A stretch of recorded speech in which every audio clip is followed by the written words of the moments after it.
Hello बच्चों, आज की इस वीडियो में हम करने वाले क्लास 12 फिजिक्स के इलेक्ट्रोमैग्नेटिक इंडक्शन का कंप्लीट रिवीजन। तो चलिए बच्चों स्टार्ट करते हैं। सबसे पहला टॉपिक हमारा है मैग्नेटिक फ्लक्स। मैग्नेटिक फ्लक्स क्या होता है? Number of magnetic field line passing through a given area. और इसका फॉर्मूला क्या होता है? मैग्नेटिक फ्लक्स क्या होता है? Phi is equal to B vector dot area vector. और इसे आप खोल देंगे तो क्या आ जाएगा? B A cos theta. यहां पर थीटा किसके बीच का एंगल है? मैग्नेटिक फील्ड और एरिया वेक्टर। एरिया वेक्टर का डायरेक्शन किधर लेना आपको? ये एरिया था। एरिया वेक्टर का डायरेक्शन लेना आपको सरफेस के परपेंडिकुलर, याद रखना है।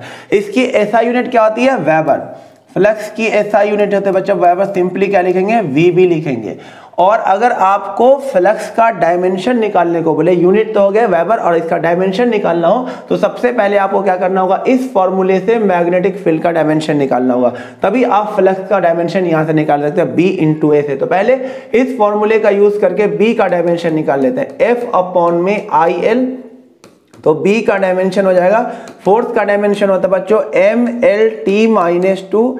एरिया करंट के लिए यूज किया जाता है ए एम्पियर, और लेंथ के लिए क्या होता है? एल। ये एल से एल कट जाएगा तो बी का डायमेंशन क्या हो जाएगा बच्चों? बी का डायमेंशन हो जाएगा M T minus two L A minus one. ये बी का डायमेंशन हो गया। तो अब आपको किसका डायमेंशन मिल जाएगा? अब आसानी से आप फ्लक्स का डायमेंशन निकाल सकते हो। यहाँ से फ्लक्स का डायमेंशन क्या हो जाएगा? बी का डायमेंशन इंटू एरिया का डायमेंशन। तो बी का डायमेंशन है M T minus two A minus one, और एरिया का डायमेंशन होता है बच्चों एल स्क्वायर। तो फ्लक्स का डायमेंशन आसानी से आ जाएगा, क्या हो जाएगा? M L square T minus two A minus one. और फ्लक्स कौन सी क्वांटिटी बच्चों? फ्लक्स स्केलर क्वांटिटी, क्योंकि दो वेक्टर का डॉट प्रोडक्ट हमेशा क्या होता है? स्केलर। ये स्केलर क्वांटिटी। नेक्स्ट देखिए बच्चों, हमारे पास क्या है? Faraday law of electromagnetic induction. Faraday law of electromagnetic induction क्या बोलता है? पहला पॉइंट है कि जब भी किसी कॉइल में से फ्लक्स चेंज होगा उसके अंदर करंट या ईएमएफ इंड्यूस हो जाएगा। और दूसरा पॉइंट क्या, कि जितना जल्दी फ्लक्स चेंज होगा इंड्यूस ईएमएफ या इंड्यूस करंट उतना ही ज्यादा होगा। रेट ऑफ चेंज, देखिए induce EMF is directly proportional to rate of change of flux. ये काफी इंपॉर्टेंट पॉइंट है, याद रखना। इंड्यूस ईएमएफ किसके इक्वल होता है? D phi by D t, यानी rate of change of flux के डायरेक्टली प्रोपोर्शनल। माइनस आ जाएगा, माइनस साइन किसको बताएगा? लेंज लॉ को, जो अगला टॉपिक होगा लेंज लॉ। तो ये किसके इक्वल हो गया? Minus of D phi by D T. और सिर्फ अगर मैग्नीट्यूड की बात करें, जो ज्यादातर न्यूमेरिकल में आपको यूज करना, इस माइनस को हटा देना, सिर्फ क्या लिख देना? D phi by D T. एकदम अच्छे से याद रखना इस कॉन्सेप्ट को। नेक्स्ट है बच्चों काफी important topic, Lenz law. Lenz law क्या बोलता है? जब किसी कॉइल में से फ्लक्स चेंज होता है तो उसके अंदर जो करंट इंड्यूस होता है उस करंट का डायरेक्शन इस तरह से होता है कि वो चेंजिंग फ्लक्स का क्या करता है? अपोज करता है। इसको और अच्छे से समझने के लिए दो तीन एग्जांपल लेता हूं। जैसे ये एक कॉइल है और इसमें इस नीचे वायर है, उसमें करंट इंक्रीज हो रहा है, तो इसमें जो करंट इंड्यूस होगा उसमें करंट का डायरेक्शन क्या होगा? सबसे पहले तो करंट इंड्यूस इसलिए होगा क्योंकि ये करंट इंक्रीज हो रहा था, इसमें से फ्लक्स चेंज होगा, और इस कॉइल में से फ्लक्स चेंज होगा तो इसमें करंट इंड्यूस होगा। उसका डायरेक्शन कैसे निकालेंगे लेंज लॉ से? देखिए ये करंट का डायरेक्शन है, तो मैग्नेटिक फील्ड किधर होगा? बाहर।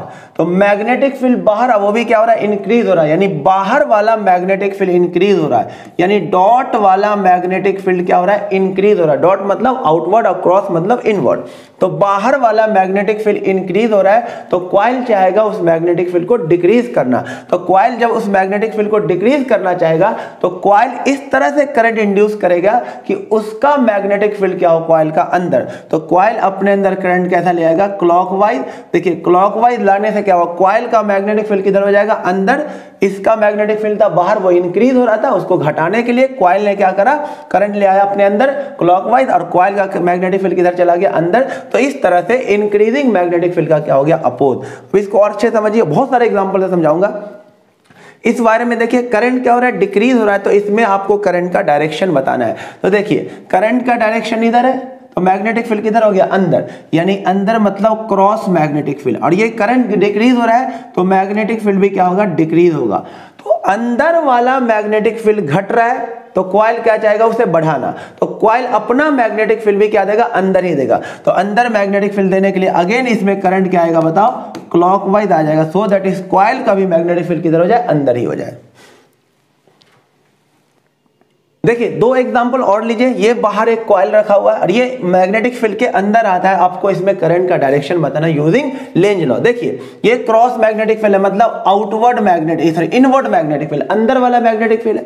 जब ये कॉइल इसके अंदर आएगा तो इस कॉइल के अंदर वाला इनवर्ड मैग्नेटिक फील्ड क्या होगा, इंक्रीज। तो कॉइल क्या जाएगा, इनवर्ड मैग्नेटिक फील्ड को डिक्रीज करना। तो अंदर वाले मैग्नेटिक फील्ड को डिक्रीज करने के लिए कॉइल अपना मैग्नेटिक फील्ड किधर देगा, बाहर। तो उसके लिए इसमें करंट क्या लाना पड़ेगा, कॉइल को एंटी क्लॉकवाइज डायरेक्शन में। तो कॉइल को करंट लाना पड़ेगा अपने अंदर किस तरह, एंटी क्लॉकवाइज डायरेक्शन में। यहां देखिए जब ये कॉइल मैग्नेटिक फील्ड में रखा हुआ है, यानी इनवर्ड मैग्नेटिक फील्ड में रखा हुआ है और ये इसमें से निकल रहा है, जब इसमें से निकलेगा तो अंदर वाला मैग्नेटिक फील्ड घटेगा। तो कॉइल क्या चाहेगा, उससे बढ़ाना। तो कॉइल अपना मैग्नेटिक फील्ड भी किधर देगा, अंदर ही देगा। तो इसके लिए करंट क्या हो जाएगा, क्लॉकवाइज डायरेक्शन में इस कॉइल के अंदर करंट हो जाएगा। नेक्स्ट देखो बच्चों, अब अगर इस तरह का लेंज लॉ क्वेश्चन आता है कि अगर किसी कॉइल के पास नॉर्थ पोल ले जाओगे, तो जैसे नॉर्थ पोल ले जाओगे तो यहां भी क्या आ जाएगा, नॉर्थ पोल आ जाएगा। और नॉर्थ का मतलब करंट क्या होता है बताइए, एंटी क्लॉकवाइज डायरेक्शन में इस कॉइल में क्या हो जाएगा, करंट। अगर इसके पास साउथ ले जाओगे तो इसके पास भी कौन सी पोलैरिटी आ जाएगी, साउथ। और साउथ मतलब कौन सा करंट होता है, क्लॉकवाइज करंट। इस कॉइल में कौन सा करंट आ जाएगा, क्लॉकवाइज। अगर कॉइल के पास साउथ ले जाओगे तो यहां पर भी क्या आ जाएगा, साउथ आ जाएगा। साउथ का मतलब क्या होता है, क्लॉकवाइज करंट, क्लॉकवाइज करंट आ जाएगा। और अगर इस यहां से साउथ दूर ले जाओगे तो यहां पे क्या आ जाएगा, नॉर्थ पोल आ जाएगा। नॉर्थ का मतलब होता है एंटी क्लॉकवाइज करंट। इस कॉइल में क्या आ जाएगा, एंटी क्लॉकवाइज करंट आ जाएगा। नेक्स्ट है बच्चों मोशनल ईएमएफ। जब कोई कंडक्टर किसी मैग्नेटिक फील्ड में मूव करेगा और उससे मैग्नेटिक फील्ड की कटिंग होगी तो उसके एंड पर क्या हो जाएगा, ईएमएफ इंड्यूस हो जाएगा। उस ईएमएफ को हम क्या बोलते हैं, मोशनल ईएमएफ। उसकी जो वैल्यू होती है, डेरिवेशन के लिए अलग वीडियो बनाऊंगा, उसकी वैल्यू होती है BLV। मोशनल ईएमएफ की वैल्यू क्या होती है, BLV। जैसे ये कंडक्टर है, देखिए इसमें कंडक्टर इधर जाएगा तो इसमें मैग्नेटिक फील्ड क्या हो, कटिंग है। तो इसके एंड पर क्या हो जाएगा, ईएमएफ इंड्यूस हो जाएगा, यानी करंट इंड्यूस हो जाएगा। डायरेक्शन कैसे निकलेगा वो आगे बताऊंगा। यहां भी देखिए ये एक रॉड है, ये कंडक्टर है, ये मैग्नेटिक फील्ड में नीचे गिर रहा था, इससे भी मैग्नेटिक फील्ड कटिंग होगी, इसमें भी ईएमएफ इंड्यूस हो जाएगा इसके एंड पे। लेकिन अगर ये रॉड ऐसे गिरेगा, इस तरह से नीचे गिर रहा था, इससे मैग्नेटिक फील्ड की कटिंग नहीं होगी, तो इसमें इस रॉड के एंड पर ईएमएफ इंड्यूस नहीं होगा। किसी रॉड से मैग्नेटिक फील्ड की कटिंग होना जरूरी है, तभी जाकर उसके एंड पे क्या इंड्यूस होगा, ईएमएफ। और कितना ईएमएफ इंड्यूस होगा, BLV। ये तो ईएमएफ हो गया। और करंट की बात करें तो ईएमएफ को रेजिस्टेंस से क्या कर देना होगा, डिवाइड। तो क्या आ जाएगा, उस रॉड पे इंड्यूस करंट का वैल्यू आ जाएगा। देखिए बच्चों नेक्स्ट है फ्लेमिंग राइट हैंड रूल। इसी रूल से, फ्लेमिंग राइट हैंड रूल से हम इंड्यूस करंट का डायरेक्शन निकालते हैं। इसमें थंब हमें क्या बताता है, थंब बताता है डायरेक्शन ऑफ कंडक्टर। थंब हमें बताएगा डायरेक्शन ऑफ कंडक्टर और फोर फिंगर क्या बताएगा, मैग्नेटिक फील्ड। और सेंट्रल फिंगर क्या बताएगा, current, induce current. Central finger क्या बताएगा, इंड्यूस्ड करंट। इंड्यूस करंट का डायरेक्शन आपको बताएगा सेंट्रल फिंगर। जैसे मैंने एक दो एग्जांपल लिया फ्लेमिंग राइट हैंड रूल को समझाने के लिए। जैसे इसमें गौर से देखिए, मैग्नेटिक फील्ड किधर है, अंदर, मैग्नेटिक फील्ड अंदर, तो ये फोर फिंगर जाएगा अंदर। और मोशन किधर है, इस तरफ, तो थंब जाएगा मोशन की तरफ। तो सेंट्रल फिंगर किधर गया, ऊपर की तरफ। तो इसमें करंट का डायरेक्शन किधर हो जाएगा, B2A। एक बार और देखिए, राइट हैंड थंब रूल क्या बोलता है, ये वाला फिंगर, फोर फिंगर जाएगा मैग्नेटिक फील्ड के डायरेक्शन, यानी बोर्ड के अंदर है तो ये। थंब जाएगा मोशन ऑफ कंडक्टर, तो कंडक्टर उधर भाग रहा है तो मोशन इधर हुआ। तो सेंट्रल फिंगर किधर गया, ऊपर। तो करंट का डायरेक्शन क्या हो जाएगा, B2A। दो एग्जांपल और देखिए यहां पे राइट हैंड थंब रूल को समझने के लिए।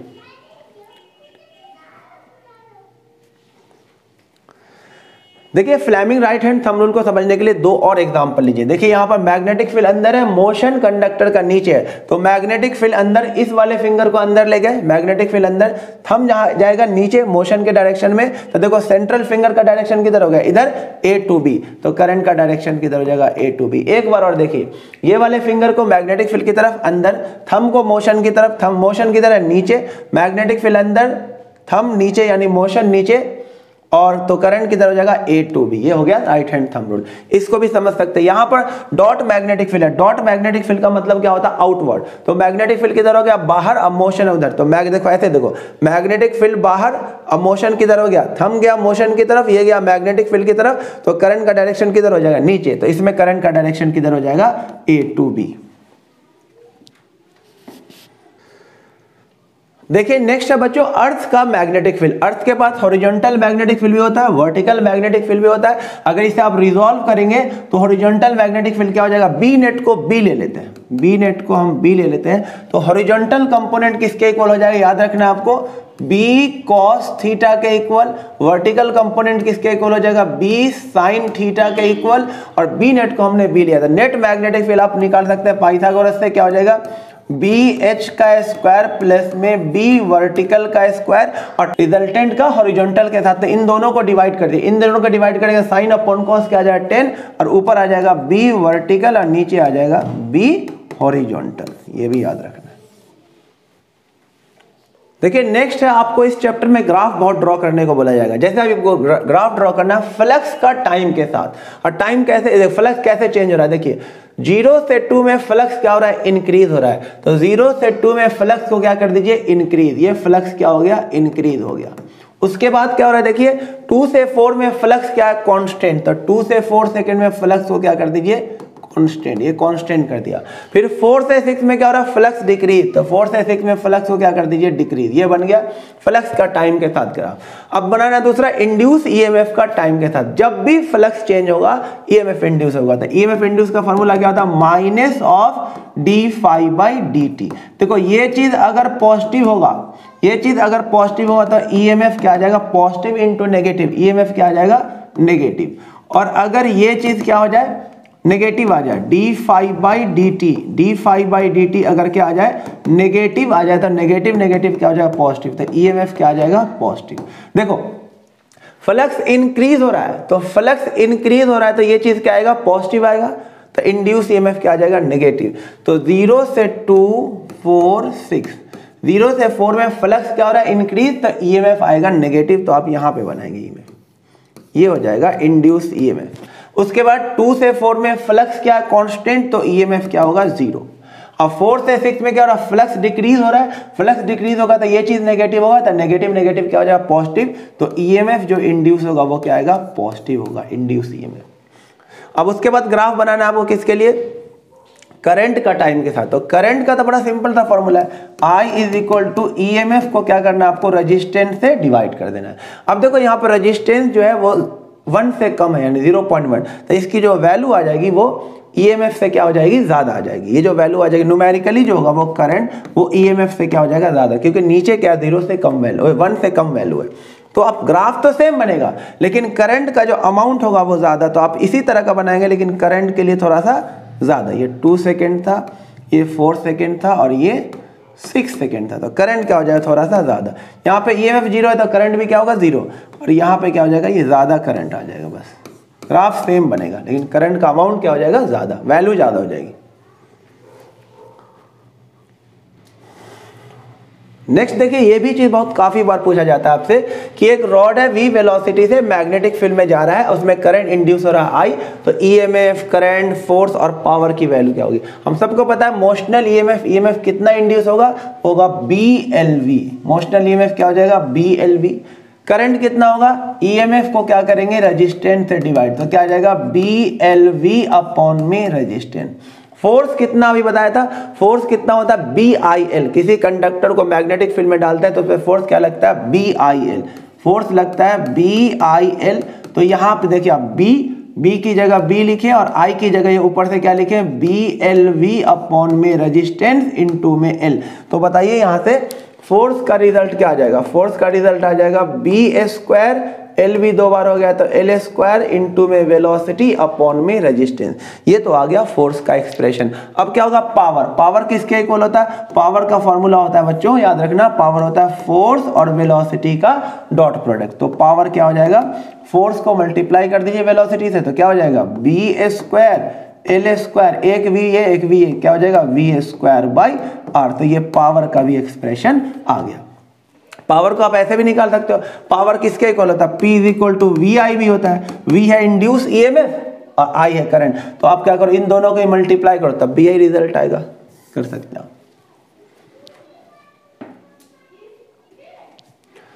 अब नेक्स्ट है बच्चों रोटेशनल ईएमएफ। जब कोई कंडक्टर मैग्नेटिक फील्ड में रोटेट करता है तो उससे मैग्नेटिक फील्ड की क्या होती है, कटिंग होती है, तो उसके एंड पर भी क्या होता है, ईएमएफ इंड्यूस हो जाता है। उस ईएमएफ को हम क्या बोलते हैं, रोटेशनल ईएमएफ। और उसकी जो वैल्यू आपको याद रखनी है वो क्या होगी, इसका एक्सप्रेशन कराया जाएगा, इसके लिए अलग से एक वीडियो बनेगा, इसमें सिर्फ डेरिवेशन कराएंगे।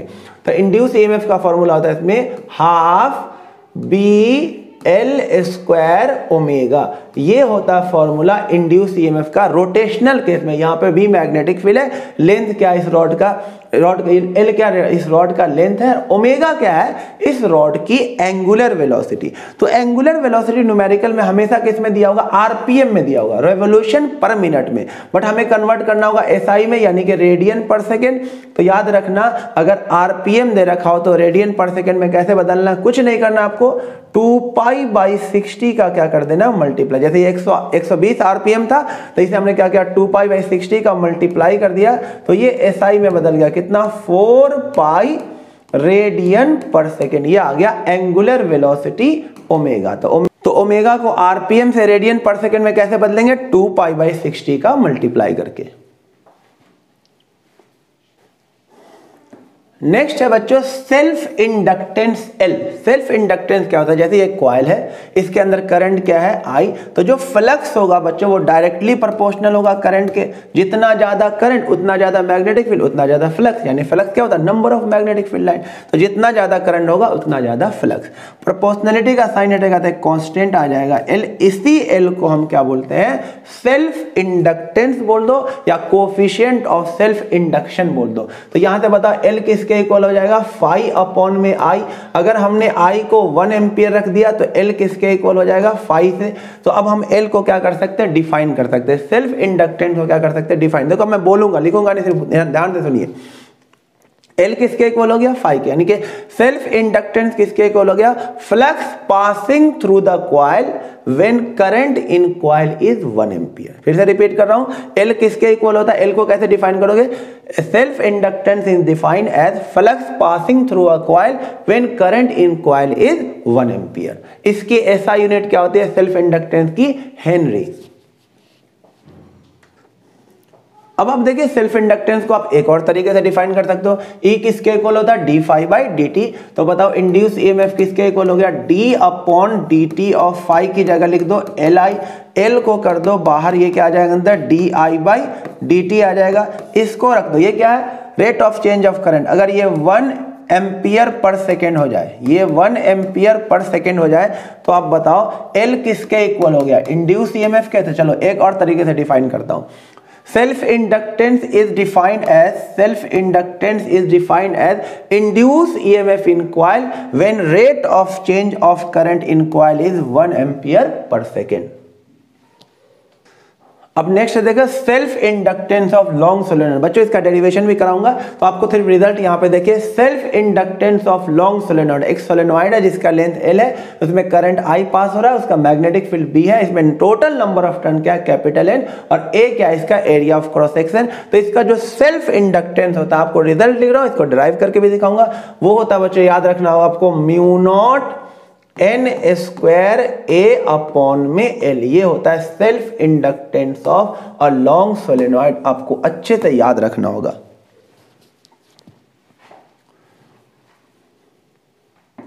नेक्स्ट है बच्चों एनर्जी स्टोर इन कॉइल या फिर इंडक्टर। किसी इंडक्टर के अंदर जो एनर्जी स्टोर होता है, इसका तो डेरिवेशन भी सिलेबस में नहीं है, आपको सिर्फ रिजल्ट याद रखना क्या होता है, वो ½ Li²। ये होता है एनर्जी स्टोर इन इंडक्टर। और अगर एनर्जी डेंसिटी की बात हो तो एनर्जी डेंसिटी किसके इक्वल होता है, एनर्जी अपॉन में वॉल्यूम। एनर्जी क्या निकाला हमने, ½ Li², और एक कंडक्टर का वॉल्यूम क्या होता है बताइए, एरिया इनटू में लेंथ।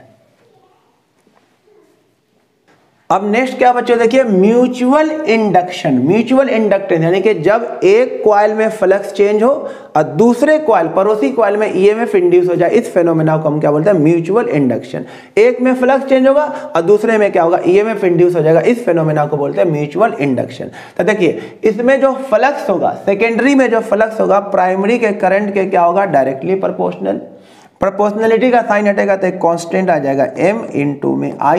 तो यहां से बताइए m किसके इक्वल हो जाएगा, m हो जाएगा, m किसके इक्वल हो जाएगा, फाई अपॉन में I। अगेन व्हेन I किसके इक्वल हो जाए, 1 एम्पियर, तो m किसके इक्वल हो जाएगा बताओ, फाई। अब इस m को मैं डिफाइन करके बता देता हूं, म्यूचुअल इंडक्टेंस को डिफाइन करके बता दो। देखिए म्यूचुअल इंडक्टेंस किसके इक्वल है, फाई। तो इसको कैसे डिफाइन करेंगे, mutual inductance is defined as flux passing through secondary coil when current in primary coil is 1 ampere। again repeat कर रहा हूं, mutual inductance is defined as flux passing through secondary coil when current in primary coil is 1 ampere। mutual inductance की भी unit क्या होगी, Henry. देखिए mutual inductance को एक और तरीके से डिफाइन किया जा सकता है, बिल्कुल। E इज इक्वल टू क्या होता है बताइए, E is equal to D phi by D T. तो E is equal to D upon D T. Phi को क्या लिख सकते हैं हम, एम आई, एम को बाहर कर दीजिए, m इंटू में D I by D T.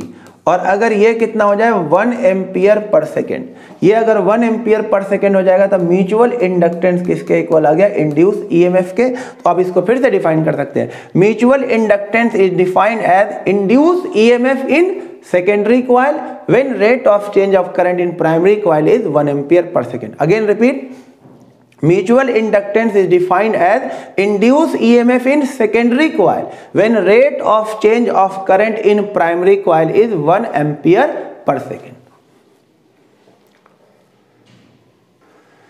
Next क्या देखिए, mutual inductance of two coaxial coil. इसका भी डेरिवेशन मैं कराऊंगा, जो अगली वीडियो बनाऊंगा। इसके रिजल्ट को याद रखिए, दो कॉइल है ना, एक के अंदर दूसरा कॉइल, तो एक में फ्लक्स चेंज होगा, एक में करंट पास होगा तो दूसरे में फ्लक्स चेंज होगा, दूसरे में करंट पास होगा तो पहले में फ्लक्स चेंज होगा। तो इसके अंदर क्या होगा, म्यूचुअल इंडक्शन होगा, एक में फ्लक्स चेंज होगा, दूसरे में ईएमएफ इंड्यूस हो जाएगा। तो इसका जो म्यूचुअल इंडक्टेंस का फॉर्मूला आपको याद रखना, चाहे फर्स्ट का म्यूचुअल इंडक्टेंस सेकंड के रिस्पेक्ट में हो, चाहे सेकंड का म्यूचुअल इंडक्टेंस फर्स्ट के रिस्पेक्ट में हो, दोनों सेम आएगा। वो कितना आएगा, mu naught N1 N2 area 2 upon में L। अब आप ध्यान से सुनिए, यहाँ पे N1 N2 क्या है, प्राइमरी और सेकेंडरी कॉइल का total number of turn. L क्या है, ये लेंथ है, L क्या है, कॉमन लेंथ है दोनों का। और A ध्यान से रखना, एरिया जो आपको लेना है हर बार किसका एरिया लेना है, स्मॉल एरिया। एरिया हमेशा दोनों, इसका भी रीजन बता दूंगा जब डेरिवेशन कराऊंगा, तो आपको एरिया दोनों केस में कौन सा लेना है, स्मॉल एरिया लेना है।